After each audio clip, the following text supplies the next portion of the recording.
very difficult because the flexibility in education allows for us each to have a curriculum that we feel meets the needs of our student population.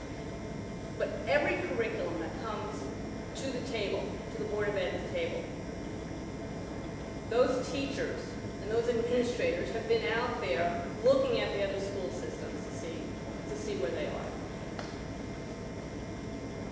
We also work to make deals in making sure that some of the instructional supplies that go along with it, some of the teaching guides that go along with it, sometimes the CD-ROMs that go along with the textbook, we make sure that we get the most that we can.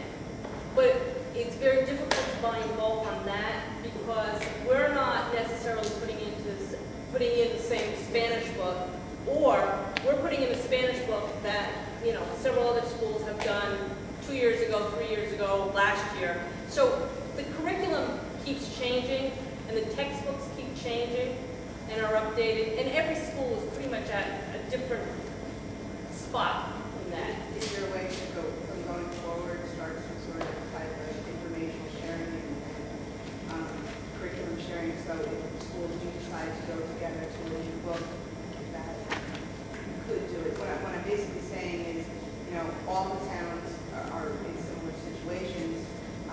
If I'm not talking about regional local control or anything like that. What I'm saying is regional cooperation, so you know what each other is doing, so we can take advantage of economies of scale and perhaps get ideas that way. Michelle, it's a valid idea. The problem is you would have to start going to every school and saying, okay, are you doing a new Spanish book this year? I mean, that's what we actually put a new Spanish book in place. We just said yes to the second step in that. So you have to ask every school, first of all, are you putting a new Spanish book in place? Second of all, do you agree that the one that we're choosing is the one that you want to choose? So it's a little bit cumbersome to figure out who's going to be on the same track with you. And they make their money on textbooks, and they work their deals by school districts. So